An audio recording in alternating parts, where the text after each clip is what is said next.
우리 요한복음 20장 한 절씩 교독하시고요. 마지막 절 같이 읽도록 하겠습니다. 제가 먼저 1절 읽을게요.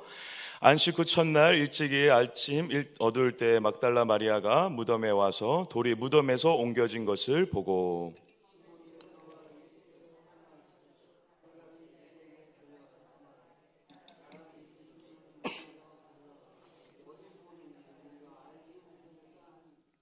베드로와 그 다른 제자가 나가서 무덤으로 갈새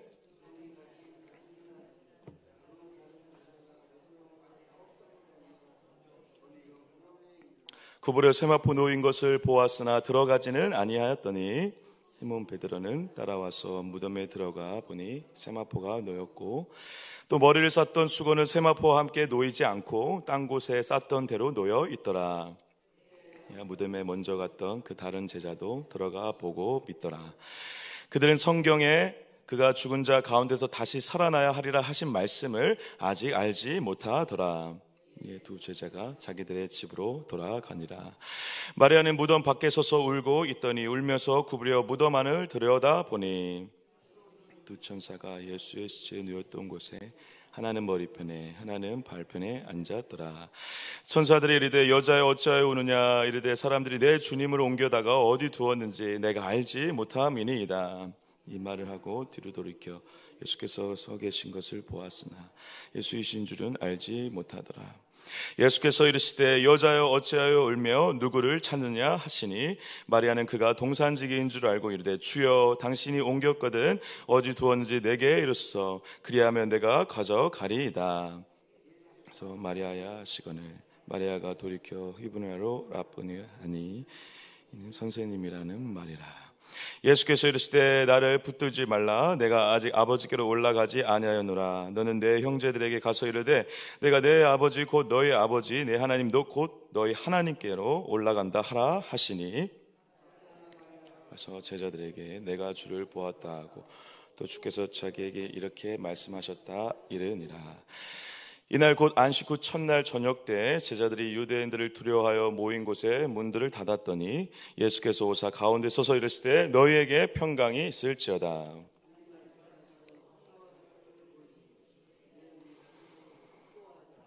예수께서 또 이르시되 너희에게 평강이 있을지어다. 아버지께서 나를 보내신 것 같이 나도 너희를 보내노라. 마시고 그들을 향하사 숨을 내쉬며 이르시되 성령을 받으라. 너희가 누구의 죄든지 사하면 사하여질 것이요 누구의 죄든지 그대로 두면 그대로 있으리라 하시니라.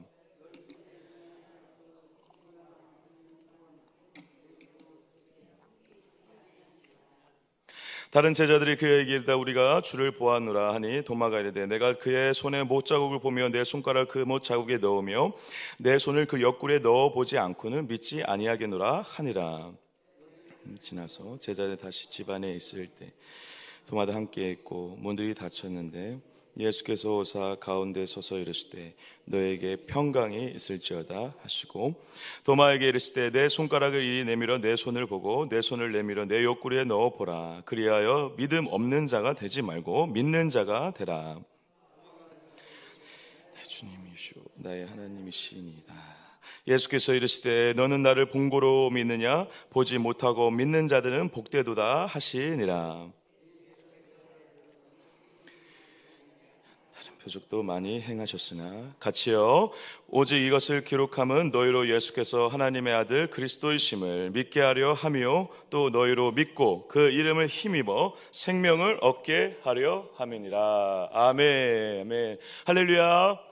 오늘도 주님께서 우리에게 주는 놀라운 평강과 샬롬이 여러분들에게 충만하게 임하셔서 오늘 여러분들의 모든 발걸음마다 주님의 평강으로 주님의 은혜로 풍성한 은혜를 누리시는 주님의 동행하심을 온전히 누리시는 기쁜 날 되시기를 주님의 이름으로 간절히 축복합니다.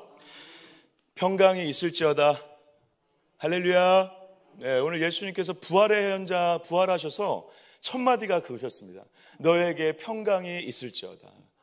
근데 여러분 그때 당시에 제자들에게 평강이 있을 만한 상황이었나요?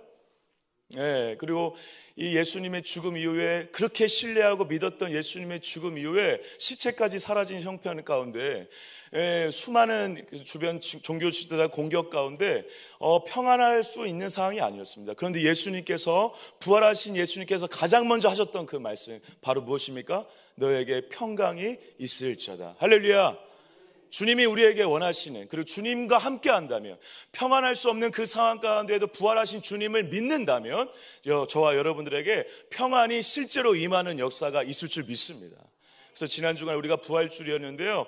그래서 부활주일 가운데 이 20장 말씀을, 그리고 마태, 마가, 누가 많은 부활의 장면들 여러분들이 많이 묵상하셨을 텐데, 오늘 요한복음 20장은 좀 특이하게 막달라 마리아에게 좀 초점을 두고 있다는 것이 저에게는 큰 감동이 되었습니다. 왜냐하면요, 여러분 일단 20장을 조금 더 구체적으로 보기 전에 20장 말미에 요한복음 전체에 대한 책의 이유에 대해서 이렇게 쓰고 있습니다. 우리 30절 31절 같이 다시 한번 읽어볼까요? 함께 읽겠습니다. 시작.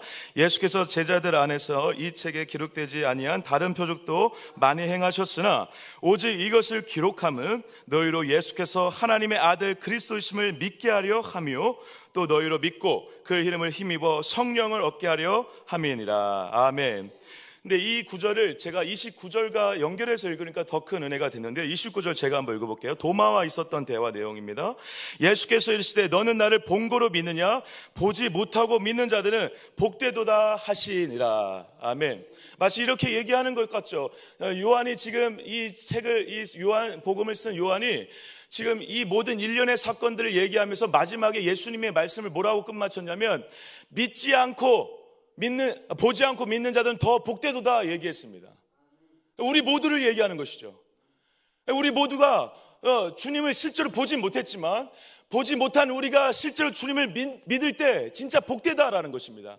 그런데 그 믿음을 갖게 하는 것이 무엇이다?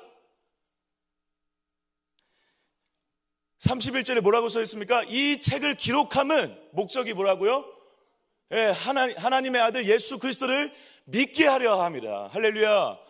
말씀의 목적이, 말씀의 이유가 예수 그리스도를 하나님의 아들로 믿게 하기 위한 목적이 있다라는 것입니다.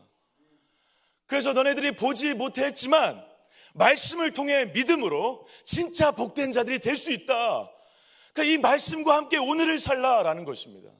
이 말씀을 믿음으로 예수를 믿고 예수를 동행하고 예수와 함께 그 믿음의 길을 걸어감으로 인해서 목까지 누려라. 그 이름에 힘입어 생명을 얻게 되는 그 인생을 걸어가라라고 하는 요한의 놀라운 초대와 기쁨의 자리라고 할 수 있다는 것입니다.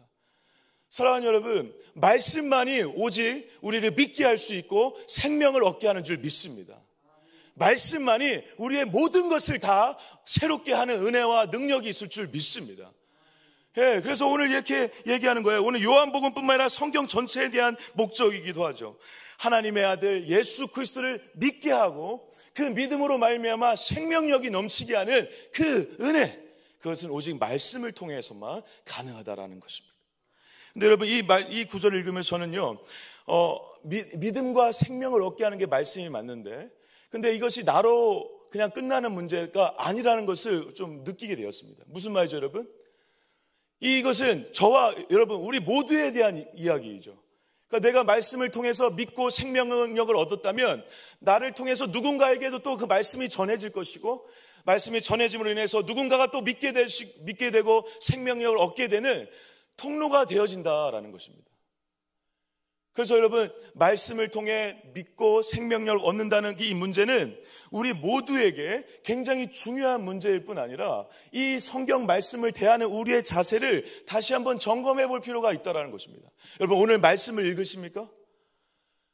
그리고 오늘 이 말씀이 누군가에게 전해지고 있다는 것을 기쁨으로 누리고 있고 감당하고 계십니까? 그러지 않고 있다면 여러분, 이 목적대로 여러분 살고 있지 못하다라는 것입니다. 저와 여러분들의 오늘 삶의 여정 가운데 말씀이 없이는 안 된다는 것입니다. 그리고 여러분들과 주변 사람과 대화 가운데, 그리고 여러분들의 삶의 여정 가운데 말씀을 통해서 누군가에게 믿음이 전해지고 생명력이 전해지고 있지 못하다면 오늘 이 말씀은 아무 이유와 목적이 없다라는 것입니다. 사랑하는 동학교회 우리 성도 여러분, 새벽 성도 여러분, 오늘 저와 여러분들의 믿음의 여정 가운데 한 주기 말씀의 빛으로 인해서 여러분들의 생명이 살아날 뿐 아니라 살아난 여러분들의 생명을 통해 또 누군가의 생명이 살아나는 놀라운 은혜의 현장들이 되시기를 주님으로 간절히 축복합니다. 말씀이 전부인 것입니다. 말씀이 모든 것을 바꿀 것입니다. 그래서 말씀을 통해서 수많은 세상의 역사들이 이루어지지 않았습니까? 그래서 일본의 어떤 철학자인데요. 어떤 철학자가 기도하는 그 손을 잘라라라고 하는 좀 끔찍한 책 제목으로 어떤 내용을 썼는데 그 내용의 핵심은 무엇이냐면 이거였습니다. 독일 그리고 유럽을 뒤흔들었던 그리고 유럽 전역을 그래서 세계 열방을 뒤바꿨었던 가장 중요한 시작은 무엇이었냐면 바로 성경을 모두가 읽게 하는 그 일 때문이었다라는 것입니다.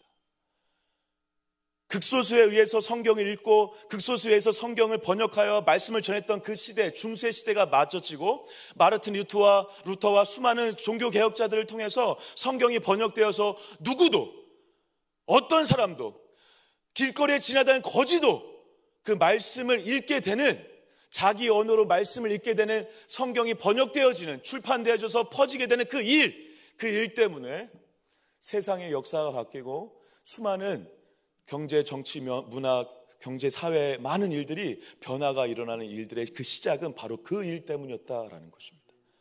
근데 성경을 번역한 것이 중요한 게 아니라 그 사람은 철학자였기 때문에 그렇게 얘기했지만 결국 무엇입니까? 말씀이 세상을 바꿨다라는 것입니다. 저와 여러분들의 삶 가운데 오늘 지긋지긋한 어떠한 사건, 바뀌지 않는 그 사람, 여러분 말씀이 들어가면 바뀌는 줄 믿습니다. 잔소리로는 절대 바뀌지 않습니다. 요즘 저희 아내가 좀 잔소리가 많아졌는데요. 제가 우스갯소리로 그러죠. 여보 잔소리 좀 그만해. 왜냐하면 잔소리로 안 바뀌는 걸 저도 알고 그도 알거든요. 근데 저희 아내가 이제 바뀔 거 기대하면서 하는 것 같지도 않아요. 저희 아내가 안 바뀔 거 알지만 그냥 답답한 마음이 하는 거겠죠. 그런데 아내가 그렇게 하면서도 저에게 정말 저를 바꾸기 위해서 정말 하는 것들이 있죠. 저와 말씀 묵상을 나누고 말씀 묵상 가운데 말씀을 통해서 서로 생각을 나누는 가운데 뭔가 깨달음이 오는 방식으로 서로 대화를 하죠. 저도 그녀도 말씀을 통해서 바꿀 수 있다는 것을 알고 믿기 때문에 그렇습니다. 여러분들의 삶 가운데 말씀이 진짜가 되어주시고 생명력 넘쳐나는 은혜의 역사가 있기를 주님을 간절히 축복합니다. 근데 이 말씀을 통해 믿게 하는 역사가 있는데 놀랍게 도마는 어떻게 믿었습니까, 여러분? 부활하신 예수님을 만져보고 느끼고 보고 나서 믿었거든요. 그래서 우리가 도마를 생각하면서 약간 그런 마음이 있습니다. 아, 도마 너는 그렇게 제대로 믿지 못해가지고 그렇게 꼭 봐야 믿겠다 그러고 고집 부려가지고 꼭 찔러봐야 믿겠다라고 그래요. 아유, 그런 마음 있으시죠? 할렐루야. 조금이라도 있으시지 않으십니까? 저 옛날에 말씀 읽다가 그리고 설교도 그런 얘기 설교 많았잖아요. 다른 제자들은 그렇지 않았는데 도마는 이렇게 좀 찔러보고 그렇게 고집 부리다가 나중에 결국 이 도마 때문에 예수님이 오셔가지고 다시 가셔야 되는데 한번 부활해서 나타나셨는데 다시 또 오셔가지고 다시 보여주시고 그 한 녀석 때문에 무슨 난리냐 그렇게 얘기하기도 하시던데. 근데 여러분 사실 이 말씀을 잘 보시면요, 이 도마가 끝내 그러한 고집을 부린 것 같지만 실제로 다른 제자들도 똑같았습니다. 다른 제자들은 이러한 부활하신 예수님을 만나기 전에 부활하신 예수님을 믿고 그 부활의 믿음으로 살았을까요, 여러분? 절대 아닙니다. 그 윗구절 도마와 대화 이전에 19절에서 23절에 안식 후 첫날 예수님께서 이미 제자들에게도 어떻게 하셨죠? 나타나셔서 제자들이 그 일을 경험함으로 부활을 믿게 됐죠. 아니에요, 목사님. 예수님의 제자들은요, 예수님이 지금 무덤에 갔을 때 없는 거 보고 부활의 믿음을 가졌습니다. 부활의 믿음을 갖고 담대한 믿음을 갖고 어려운 상황 가운데서 승리하고 이겨냈습니다. 라고 생각하실 줄 모르겠습니다. 근데 여러분 놀라운 사실은 뭐죠? 20장 1절부터 무려 18절까지 예수님의 제자들은 부활을 하신 예수를 믿지 않았다라는 것입니다. 예수님이 부활하셨는데 믿지 않았어요. 근데 언제 믿었어요? 만난 다음에 믿었어요. 다 만난 다음에 믿었어요. 그 증거가 무엇이죠? 우리 8절 9절 한번 읽어보겠습니다. 20장 8절 9절 한번 같이 한번 읽겠습니다. 시작.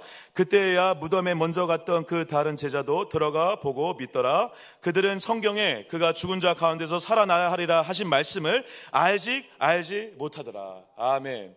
여러분, 이 8절 마지막 부분에 있는 믿더라 때문에 부활하신 걸 믿었다라고 착각하는데 그게 아닙니다, 여러분. 지금 이들이 믿은 건 뭐냐면, 어떤 걸 먼저 믿었냐면 지금 시체가 없어진 걸 믿었다라는 것입니다. 시체가 없어져서 지금 어떻게 해서 머리를 감싸는 세마포와 몸을 감싸는 세마포가 두 가지가 따로따로 개어져 있었다라는 것입니다. 그러니까 원래 그것을 감싸고 있었던 시체가 있어야 되는데 시체가 없고 뭐만 남았다? 세마포만 남은 거예요. 세마포만 남은 걸 보고 지금 시체가 사라진 걸 믿었고 보고 알았다라는 것입니다. 부활을 믿었다? 아니라. 그래서 부연 설명을 그렇게 의도적으로 다는 거예요. 9절 보세요. 그들은 성경에 그가 죽은 자 가운데서 다 살아나야 하리라 하신 말씀을 아직 못한다? 뭐한다? 못 믿었다라는, 몰랐다라는 것입니다. 믿었다 안 믿었다? 안 믿었다. 근데 여러분, 제가 오늘 요한복음 20장을 묵상하면서 어제 말씀을 준비하면서 마음이 뭉클했었던 이유는 바로 이 지점인데요. 부활주의를 맞이하여, 그리고 여러분들이 매년 부활주를 맞이해서 부활을 믿어야 된다고 얘기를 듣습니다. 그리고 믿어야 된다고 스스로 생각을 합니다. 우리 모두가. 그리고 믿어야죠. 맞습니다. 그 믿죠. 그런데 놀랍게 예수님의 제자들 그리고 막달라 마리아를 포함한 모두는 부활을 믿지 않았는데, 믿지 않은 그때 부활의 믿음을 시작하게 된 중요한 이유가 있었다라는 것입니다. 무슨 말이냐면 여러분, 오늘 이 요한복음 20장을 아까 말씀드린 말씀을 통해 믿게 하는 것, 믿음을 통해 생명력을 얻게 하는 게 목적이고 중요한 이유인데, 저는 이 요한이 믿음을 얘기하는 것 같은데 끝내 여러분 잘 들으십시오. 요한이 이 요한복음 20장을 통해서, 여러분 요한복음 20장이 사실 마무리거든요. 21장은 뭐죠? 일종의 부록이에요. 부록. 에피소드. 근데 20장 마무리에 이 책의 목적까지 쓰면서 마무리를 짓는 이 장면에 믿음을 얘기하는 것 같은데, 말씀의 중요성을 얘기하는 것 같은데, 놀랍게 지금 무엇을 얘기하고 있냐면 막달라 마리아와 예수님의 만남의 사건을 강조하고 있다는 것입니다. 여러분, 막달라 마리아는 어떠한 자였죠, 여러분? 7 귀신 들린 자였습니다. 7 귀신 들린 자가, 그리고 여인이었던 그 자가 이 마지막에 장면에 부활하신 예수님과 만나서 어떻게 만나게 되었는지, 그리고 그와 어떤 대화를 나누는지를 지금 다루고 있다는 것입니다. 그래서 이 다루고 있다는 것은 여기에 우리가 좀 마음을 집중해서 살펴볼 필요가 있다는 것인데, 어떤 걸 살펴봐야 되냐? 여러분, 죽은 다음에 안식 후 첫날 새벽에 모두가 다 예수님을 떠나버렸습니다. 그러면 정상적으로, 누구나 다 정상적으로, 그리고 제자들이 대부분 그렇게 행동을 했는데 어떻게 행동하는 게 정상이죠? 실패와 좌절과 두려움과 아픔 가운데 방구석에 들어앉아, 절망 가운데 앉아 눈물을 흘리며 있어야 되는 게 정상입니다. 그리고 그렇게 할 수밖에 없었고, 그렇게 실제로 제자들도 그렇게 있었습니다. 그런데 오직 한 여인이, 물론 여러분 여기서 많은 논쟁이 있는데, 다른 지금 마태, 마가, 누가에는 막달라 마리아뿐만 아니라 나머지 마리아 4명이 있습니다. 마리아 사총사가 있습니다. 사총사. 다 마리아, 이름이 다 마리아예요. 마리아 사총사가 있는데, 사총사 같이 무덤을 찾아갔고 무덤에서 예수님을 만났다라고 얘기하고 있거든요. 근데 요한은 의도적으로 지금 4명 중에 1명만을 지금 부각시키고 있고, 1명만이 먼저 1명만 간 것처럼 얘기하고 있다는 것입니다. 근데 막달라 마리아가 근데 어떻게 했다라는 것입니까? 1절에 제가 한번 읽어볼게요. 1절 여러분 보세요. 안식 후 첫날 일찍이 아직 어두울 때 막달라 마리아가 무덤에 와서 돌이 무덤에서 옮겨진 것을 보고. 막달라 마리아는 지금 절망 가운데 있을지 모르지만 그 죽음이, 그 아픔, 그 죽음이 믿어지지 않지만 예수님에 대한 그리움과 예수님에 대한 그 사랑으로 그 아침에 찾아간 거예요. 누구나 다 지금 절망 가운데 무너져 있는데, 그래서 아무것도 할 수 없어 집 밖구석에 엎드려져 있는데, 마리아는 지금 예수님에 대한 사랑으로 지금 그 길을 갔다라는 것입니다. 그런데 놀랍게 갔는데 어떤 일이 벌어집니까, 여러분? 시체가 사라진 거예요. 시체가 사라져서 놀란 그 마음을 안고 제자들에게 갔어요. 그리고 제자들이 가서 그것을 또 알려줬어요. 알려주니 제자들 놀래가지고 또 왔어요. 온 다음에 제자들이 그것을 봤습니까? 못 봤습니까? 봤어요. 그 제자들이 그걸 보고도 또 어떻게 했을까요, 여러분? 시체 찾으러 돌아다녔을까요, 여러분? 아니요. 또 어떻게 했을까요, 여러분?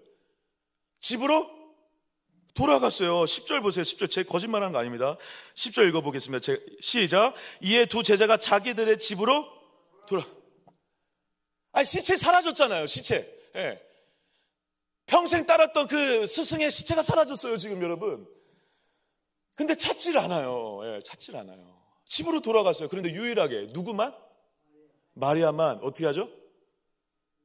애통하는 마음으로 거기서 앉아서 거기 들어가 봐요. 시체가 어디로 사라졌는지 궁금한 거예요. 속상한 거예요. 마음이 아픈 거예요. 찾아보고 싶은 마음으로 들어가서 그 시체가 어떻게 살았지 상상을 해보려고 갔는데 그때 누군가가 대화를 걸어옵니다. 그래서 처음에 그 대화를 걸어온 자가 동산지기인지 알고, 동산지기는 주님 이 시체가 어디로 사라졌는지 알 수 있다면 저에게 알려주십시오 라고 얘기하니까 예수님이 동산지기인 척하고 처음엔 얘기를 했겠죠. 그런데 그러고 나서 마리아의 대답을 듣고 예수님이 이렇게 얘기를 하십니다. 우리 14절 15절인데요 14절 15절 한번 같이 한번 읽어보겠습니다. 시작.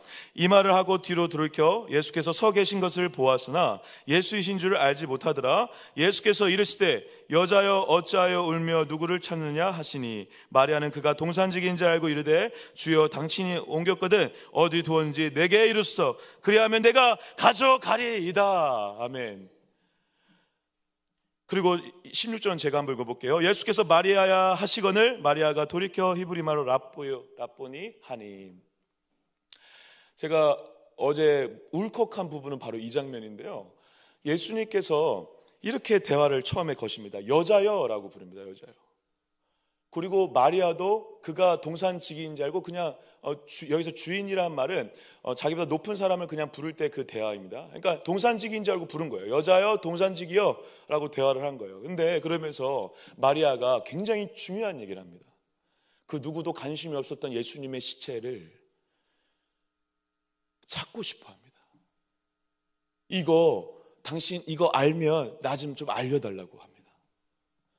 내가 그것을 찾고 예수님의 시체 좀 내가 다시 가져오고 싶다고 이렇게 절절하게 얘기하니까 그 얘기를 통해서 예수님이 뭔가 이 마리아 안에 있는 예수님을 향한 사랑을 느꼈던 것 같아요. 그래서 예수님이 대화의 호칭을 바꾸세요. 여자에서 그 마리아의 그 사랑을 보시고 어떻게 하시죠? 이름을 부르세요. 마리아야.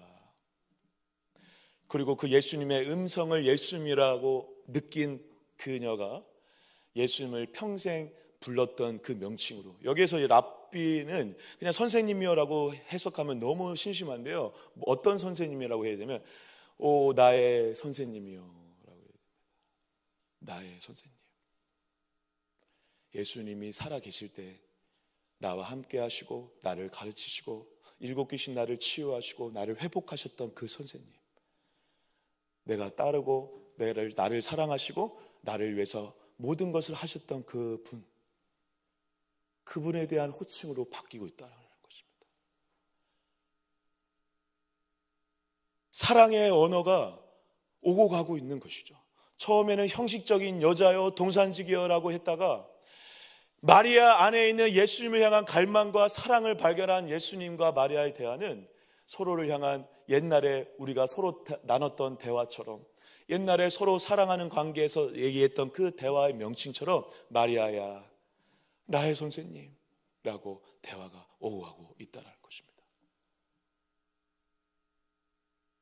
어둠과 절망과 그리고 모든 칠 것 같은 그 두려움 속에서, 그래서 주변에 예수님의 제자들이 주변의 공격으로부터 보호를 받기 위해서 그 두려움을 피해 방구석으로 들어앉아 아무것도 하지 않는 그곳에서 마리아를 움직였던 유일한 힘은 무엇이었냐면 예수님에 대한 사랑이었다라는 것입니다. 근데 놀라운 사실은 뭐죠? 저와 여러분들이 다 아시다시피 예수님에 대한 그 사랑은 원래 어디를 향한 사랑의 시작이었죠? 마리아가 예수님을 사랑하실 수 있었던 이유는 무엇이죠? 예수님이 마리아를 먼저 사랑했기 때문에 그렇죠. 평생 그 사랑을 받았던 마리아의 안에 예수님을 향한 사랑이 생겼고, 그 사랑 때문에 예수님을 보고 싶었고 찾고 싶었고, 예수님을 향한 예수님의 죽음 앞에서도 절망할 수밖에 없었지만 예수님의 시체를 찾아 나서라도 그 두려움과 절망 속에 그냥 주저앉지 않고 예수님의 시체를 찾아 나서라도 움직이게 하는 힘은 어디에 있었냐면 사랑에 있었다라는 것입니다. 부활에 대한 믿음 때문에 움직인 것이 아니라 사랑 때문에 움직였다라는 것입니다. 그리고 이렇게 우리가 생각할 수 있죠. 부활에 대한 믿음 전에 사랑이 믿게 하는 역사가 일어나는 시작이 되었다라는 것입니다. 지금 그 현장을 저와 여러분들이 보고 있다라는 것입니다. 예수님의 제자들한테 예수님이 너 부활한 것 좀 믿어라라고 얘기하지 않으셨다라는 것입니다. 막달라 마리아한테 나 부활했어, 나 좀 믿어라고 얘기하지 않았다라는 것입니다. 예수님의 제자들이 막달라 마리아가 느꼈던 그 예수님의 사랑을 다시 기억나게 하고, 그 예수님의 사랑을 다시 한번 경험하게 하시고, 그리고 예수님의 사랑으로 움직이길 기다리셨다라는 것이죠. 그리고 그 사랑의 힘으로 그 부활을 믿게 되는 놀라운 역사를 경험하게 되었다라는 것입니다. 그래서 여러분, 갈라디아서 5장 16절에 굉장히 중요한 말씀이 한 구절이 있는데요, 제가 한번 읽어보겠습니다. 그리스도 예수 안에서 할례나 무할례나 효력이 없으되 사랑으로 역사하는 믿음뿐이니라. 할렐루야. 예. 그래서 저와 여러분들에게 믿음 강조하지만 사실 우리가 믿게 된 이유를 잘 생각해 보면 사실 사랑의 힘 때문에 믿게 되었다라는 것입니다. 그리고 사랑하면요 믿게 돼요. 여러분 1일 드라마 극장판 그런 것들 보시면 여러분 어떻게 저런 말에 속을 수 있을까? 예. 여자들이 남자들이 막 저런 말에 어떻게 속을 수 있을까 하면서 막 우리가 이렇게 재밌게 보잖아요. 그 거짓말에 왜 다 넘어가 버리죠, 여러분? 예, 저희 아내도 결혼하고 나서 저한테 속았다라고 그러던데. 예, 왜 거짓말에 다 속아 넘어가는 거죠? 왜 믿어버리는 거죠? 예, 사랑하기 때문에 그렇죠. 사랑하기 때문에. 사랑하면 믿게 되죠. 사랑이 믿음을 일으키는 통로가 된다라는 것입니다.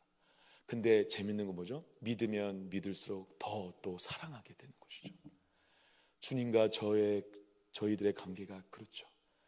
주님이 십자가에 못 박혀 죽으시는 그 엄청난 사랑을 먼저 보여주셔서 그 사랑에 우리가 반응하게 할 때까지 기다려주시고 믿게 하실 수 있도록 더 사랑해 주시고 더 용서해 주시고 더 기다려 주시는 방법으로 우리를 믿게 하는 그 믿음의 길을 걸게 하게 하신다는 것입니다. 저와 여러분들의 믿음 생활은 안전하십니까? 저는 그렇게 묻고 싶지 않습니다. 오히려 저와 여러분들이 오늘 질문해야 될 것은 무엇이냐면 오늘 나는 주님을 얼마나 사랑하고 있는가? 아니, 주님이 나를 얼마나 사랑하는지를 알고 있고 깨닫고 있는가? 그것이 부활에 대한 믿음보다 앞서야 될 가장 중요한 질문이라는 사실입니다. 그래서 사랑이 믿음, 소망, 사랑 중에 제일은 무엇이다? 사랑입니다. 오늘 저와 여러분들에게 십자가의 사랑이 여러분들에게 믿음의 역사를 일으키는 은혜가 있을 줄 믿습니다. 그리고 누군가에게도 마찬가지입니다. 이놈의 여서가 좀 예수 좀 잘 믿어라, 예수님 좀 믿고 교회 좀 다녀라. 여러분 아무리 그렇게 얘기해 보십시오. 소용이 없습니다. 이제 저희가 5월부터 전도 축제를 시작하는데요. 잘 믿고 교회 다녀라 그 말을 하기 전에 정말 중요한 것입니다. 저와 여러분들 안에 있는 예수가 그들에게 보여야 합니다. 저와 여러분들 안에 있는 예수의 그 사랑이 그들에게 보여질 때 믿음의 역사가 일어나는 은혜가 있을 줄 믿습니다. 저와 여러분들을 통해서 예수님의 그 사랑이, 그들을 사랑하는 것도 중요하지만 내가 예수님의 사랑을 먹고 자라고 있고 나도 예수님을 사랑하고 있다는 게 보여지는 게 더 중요한 거예요. 저와 여러분들이 오늘 얼마나 예수님을 사랑하는 것을 보여주면서 살고 계세요? 저와 여러분들이 얼마나 주님이 나를 사랑하는지를 깨닫고 있으면서 살고 계십니까? 그것이 예수 잘 믿는 일을 위한 가장 중요한 시작이라는 것을 잊지 마시고, 오늘 막달라 마리아가 그 칠흑과 같은 어둠 속에서 그 사랑의 힘으로 움직이고 끝내 믿었던 것처럼, 오늘 우리가 예수님을 볼 수는 없지만 나를 향한 십자가의 사랑이 이 말씀에 담겨져 우리에게 전해져 우리가 믿게 된 것처럼, 하나님의 그 사랑을 묵상함으로 그 사랑이 나를 움직이게 하는 그런 복된 날 되시기를, 그 믿음을 일으키는 귀한 하루가 되시기를 주님의 이름으로 간절히 축복합니다. 기도하겠습니다. 하나님 감사합니다. 오늘도 자격 없고 보잘것없는 우리를 있는 그대로 사랑하신 하나님의 그 사랑, 막달라 마리아를 움직이게 했던 그 힘, 그리고 막달라 마리아가 믿게 됐었던 이유는 하나님 아버지 독생자 예수 그리스도를 믿었기 때문이 아니라 그 사랑을 먼저 알고 그 사랑을 먼저 깨닫고 그 사랑으로 예수님을 사랑했기 때문에 그 길을 갈 수 있게 됨을 우리가 봅니다. 아버지, 자격 없는 우리를 사랑해 주신 하나님의 그 사랑을 더 깊게 묵상하는 가운데 우리 안에 말할 수 없는 사랑으로 역사하는 믿음의 역사가 다시 일어나는 시간들 되게 하여 주시옵소서. 그래서 이 믿음의 역사를 통해서 또 누군가를 사랑할 수 있는 사랑의 통로로 사용되게 하여 주시고, 누군가가 또 사랑을 낳고 믿음을 낳는 이런 믿음과 사랑의 선순환 가운데 살아가는 복된 통로들 다 되어질 수 있도록 은혜 베풀어 주시옵소서. 우리 사랑하는 동강교회가 이제 동행 전도 축제를 준비합니다. 은혜 베풀어 주셔서 천국 잔치 되게 하여 주시고, 사랑을 증거하는 시간들 되게 하여 주시고, 그 사랑의 힘 때문에 변화되는 은혜의 현장들 되게 하여 주시옵소서. 우리 동강교회를 사랑하여 주시고, 담임 목사님과 중직자분들 강건하게 붙잡아 주시고, 우리 다음 세대의 믿음의 세대들이 준비되어지는 은혜의 교회가 될 수 있도록 역사하여 주시옵소서. 이렇게 교회와 나라 민족을 위해서 각자 가지는 기도 제목을 놓고 기도하다가 돌아가도록 하겠습니다. 우리 주여 한번 외치고 기도합니다. 주여